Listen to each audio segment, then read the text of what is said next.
Good morning, students. Today we will continue with the chapter number 17, that is, Here Comes a Letter.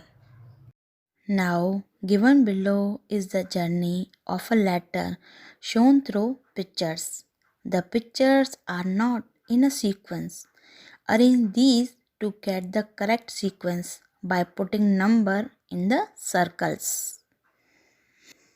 तो students हम एक बार number 1 से लेकर number 8 तक सारे नंबर्स डाल देते हैं और रिवाइज कर लेते हैं। सबसे पहले हम क्या करते हैं, सबसे पहले हम अपने दोस्त को एक प्यारी सी चिट्ठी अपने हाथों से लिखते हैं, दैट इज़ नंबर 1। उसके बाद हम उस लेटर को हम रेड कलर के एक पोस्ट बॉक्स में डाल देते हैं, दैट इज़ नंबर 2। उसके बाद पोस्टमैन आके बहुत सारे लेटर्स को पोस्ट बॉक्स में से निकाल लेते हैं, दैट इज़ नंबर 3। और उन लेटर्स को पोस्टमैन पोस्ट ऑफिस में लेके जाता है और पोस्ट ऑफिस में लेके जाने के बाद उन पर स्टैम्प डाला जाता है ताकि पता चले कि चिट्ठी कहाँ से आ रही है, दैट इज़ नंबर 4। और उसके बाद चिट्ठियों में स्टैम्प डालने के बाद अलग अलग जगहों की चिट्ठियों को, जैसे कि दिल्ली की चिट्ठी, राजस्थान की चिट्ठी, इस तरह अलग अलग जगहों की चिट्ठियों को सॉर्ट आउट किया जाता है। उनको अलग अलग बोरों में डाल के रखा जाता है, जैसे ये दिल्ली की चिट्ठियाँ।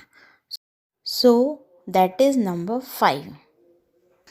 और उसके बाद उन सभी लेटर्स की सॉर्टिंग होती है कि कौन कौन से लेटर किस किस एरिया में जाएंगे, that is number 6।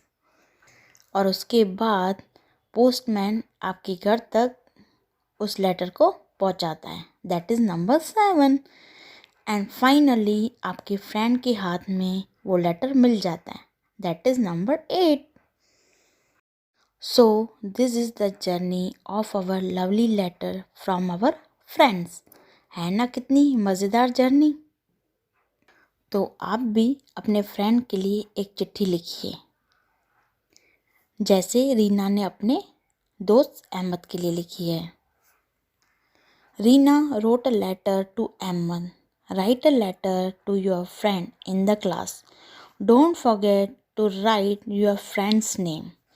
Everyone has written a letter, but where do we post it? We always write a letter in a format.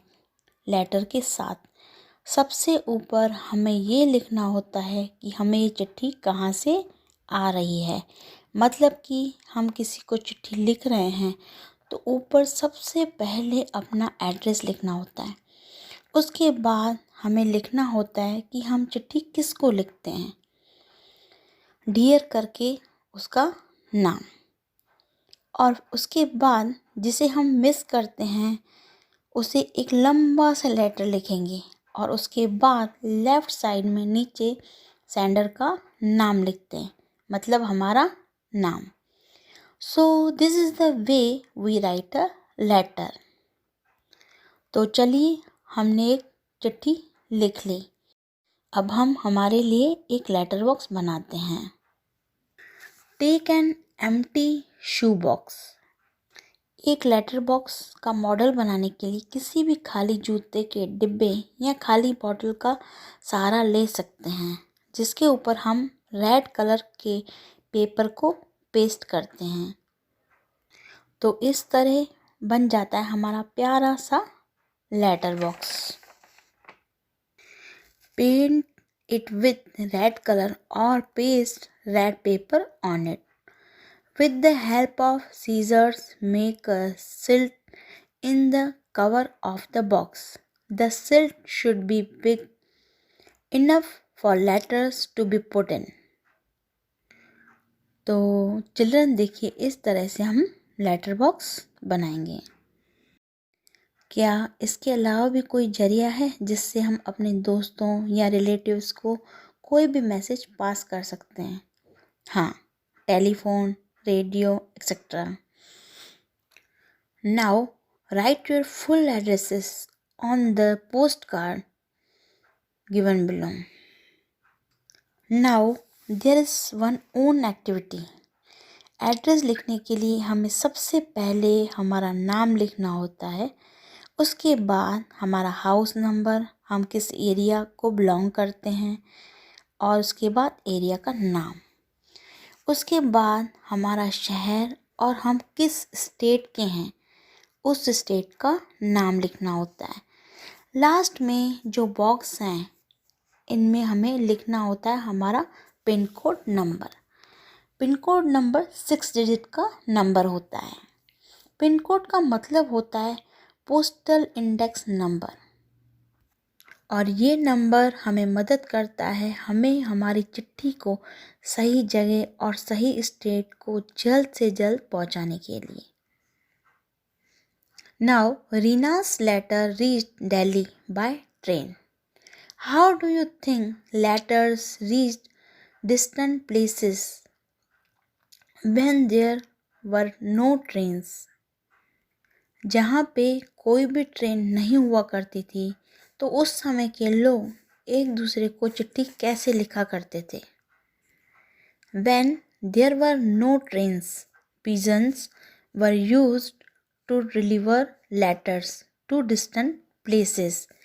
If some places letters were delivered by people on horseback, such special men were called messengers. Now, what is this? What are Rajia and her appa saying to each other about letter? Appa, do you know? Today we learned about the journey of a letter in the class. I want to write a letter to Nani. Razia जो है वो आपा को बोलती है कि आपको पता है आज हमने क्लास में लेटर की जर्नी के बारे में पढ़ा और मैं अपनी नानी को भी एक चिट्ठी लिखना चाहती हूँ। लेकिन उसकी दीदी ने कहा, you can write a letter, I am going to make a phone call, if you want you can also come along. कि अगर तुम चिट्ठी लिखना चाहती हो तो ज़रूर लिखो, लेकिन मैं तो नानी को फ़ोन कॉल ही करूँगी। अगर तुम चाहो तो तुम भी मेरे साथ आ सकती हो। Rajya and Appa went out to make a phone call from a shop in the village. Razia और आपा दोनों मिलके गांव के एक दुकान में गए। जैसे कि चिट्ठी को एक जगह से दूसरे जगह जाने के लिए 1 वीक का टाइम लगता है, लेकिन हम किसी के साथ तुरंत बात करनी हो या मैसेज पास करना हो तो 20 साल पहले के लोग अपने घर के बाहर जाकर फ़ोन बूथ में जाके अपने घर वालों से बात करते थे, और सिर्फ फ़ोन बूथ में ही फ़ोन हुआ करते थे और फ़ोन करने के बाद दुकानदार को पैसे देने होते थे। आपा dial the phone number and both of them talk to नानी। आपा ने अपनी नानी को फ़ोन डायल किया। उस ज़माने में इस तरह के फ़ोन हुआ करते थे जहाँ पे इन छेद में उंगली डाल डाल के नंबर डायल करना पड़ता था। And then they gave money to the shopkeeper and return home happily. Where all have you seen telephones? We have seen telephones in the following places like telephone booths, schools, homes, hospitals, and in various offices. With whom do you talk on the telephone? We talk with our friends and relatives on the telephone. Which of the two do you like more, writing a letter or making a phone call? Why? In telephone, we can talk to our friends or our relatives. I would like to make a phone call as it give me quick reply from my friends and relatives. क्योंकि phone call के ज़रिए हम बहुत ही जल्द अपने दोस्तों से बातें कर सकते हैं, उनके रिप्लाई दे सकते हैं। इसीलिए ज़्यादातर हम फ़ोन कॉल करना पसंद करते हैं। Children, here we complete our chapter number 17, that is, here comes a letter. Thank you.